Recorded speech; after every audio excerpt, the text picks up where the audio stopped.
ভাই, একটা প্রশ্ন করি।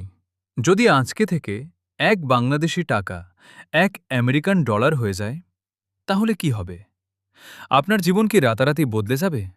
দেশ কি হবে ধনী? নাকি সব উল্টো হয়ে যাবে? আজকে আমি দুইটা ভাগে বলবো। প্রথমে সুবিধা, তারপর অসুবিধা, এবং শেষে বলবো আসল সত্যিটা। চলুন শুরু করি। সুবিধা নম্বর ১, বিদেশে পড়াশোনা সহজ হবে। এখন আমেরিকায় একটা বছর পড়তে লাগে প্রায় $৩০,০০০। বাংলাদেশি টাকায় সেটা প্রায় ৩৩ লক্ষ টাকা। কিন্তু যদি $১ $১ হয়ে যায়, সেই একই পড়াশোনা হবে মাত্র ৩০,০০০ টাকায়। তখন মধ্যবিত্ত পরিবারের ছেলেমেয়েরাও বিদেশে পড়তে পারবে। বিদেশ হবে সবার নাগালের মধ্যে। সুবিধা নম্বর ২, বিদেশ ভ্রমণ হবে সস্তা। প্যারিসে বেড়াতে যাওয়া এখন স্বপ্ন, কিন্তু $১ $১ হলে সেই প্যারিসের টিকিট হবে কয়েক হাজার টাকায়। ইউরোপ, আমেরিকা, জাপান সব হবে হাতের নাগালে।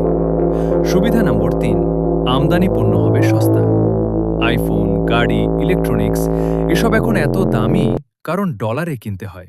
কিন্তু $১ $১ হলে এই সব পণ্য হবে ১১০ গুণ সস্তা। স্বপ্নের আইফোন হবে হাতের নাগালে। সুবিধা নম্বর ৪, বৈদেশিক ঋণের বোঝা কমবে। বাংলাদেশের বিশাল বৈদেশিক ঋণ আছে ডলারে। টাকার মান বাড়লে সেই ঋণ পরিশোধ করতে কম টাকা লাগবে। দেশের উপর চাপ কমবে। সুবিধা নম্বর ৫, আন্তর্জাতিক মর্যাদা বাড়বে। শক্তিশালী মুদ্রা মানে শক্তিশালী দেশ। বিশ্বের দরবারে বাংলাদেশের নাম উঠবে উপরে। বিনিয়োগকারীরা আসবে, ব্যবসা বাড়বে। এতক্ষণ ছিল সুবিধার কথা। এখন আসুন একটু কঠিন সত্যির দিকে। অসুবিধা নম্বর ১, গার্মেন্ট শিল্প ধ্বংস হবে। বাংলাদেশের গার্মেন্ট শিল্প টিকে আছে কারণ আমাদের উৎপাদন খরচ কম। বিদেশিরা আমাদের পোশাক কেনে কারণ সস্তা।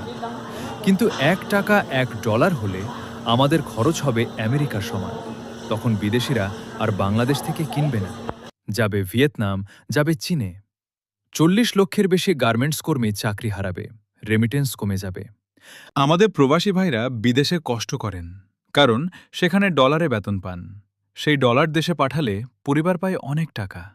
কিন্তু $১ $১ হলে $১০০ পাঠালে মিলবে মাত্র $১০০। প্রবাসীরা আর দেশে টাকা পাঠাতে চাইবেন না। বাংলাদেশের রেমিটেন্স আয়, যেটা বছরে $২০ বিলিয়ন, সেটা শেষ হয়ে যাবে। অসুবিধা নম্বর ৩, মূল্যস্ফীতি হবে ভয়াবহ। টাকার মান বাড়লে দেশের ভেতরে সব জিনিসের দাম বাড়বে। চাল, ডাল, তেল, সব। কারণ উৎপাদন খরচ বাড়বে, কিন্তু সাধারণ মানুষের আয় বাড়বে না। গরিব মানুষের জীবন হবে আরও কঠিন। অসুবিধা নম্বর ৪, বিদেশি বিনিয়োগ চলে যাবে। বিদেশি কোম্পানিগুলো বাংলাদেশে আসে কারণ এখানে শ্রম সস্তা। টাকার মান বাড়লে সেই সুবিধা থাকবে না। তারা চলে যাবে অন্য দেশে। কর্মসংস্থান কমবে। অসুবিধা নম্বর ৫, কৃষি ও ক্ষুদ্র ব্যবসা ক্ষতিগ্রস্ত হবে। আমাদের কৃষকরা টিকে আছেন কারণ তারা কম খরচে উৎপাদন করেন। টাকার মান বাড়লে উৎপাদন খরচ বাড়বে। ছোট ব্যবসায়ীরা প্রতিযোগিতায় হারবে। গ্রামীণ অর্থনীতিতে ধস নামবে। শেষ কথা তাহলে বুঝতেই পারছেন, $১ $১ শুনতে স্বপ্নের মতো লাগলেও বাস্তবে এটা হবে বাংলাদেশের জন্য বিপর্যয়। আসল উন্নয়ন মানে টাকার মান কৃত্রিমভাবে বাড়ানো না। আসল উন্নয়ন মানে উৎপাদন বাড়ানো, শিক্ষায় বিনিয়োগ করা, দুর্নীতি কমানো, রপ্তানিতে বৈচিত্র্য আনা। তখন টাকার মান এমনিই বাড়বে, এবং সেটাই হবে টেকসই উন্নয়ন। আপনার মতামত কি? কমেন্টে জানান। ভিডিওটা ভালো লাগলে লাইক দিন, শেয়ার করুন এবং চ্যানেলটা সাবস্ক্রাইব করুন। আল্লাহ হাফেজ।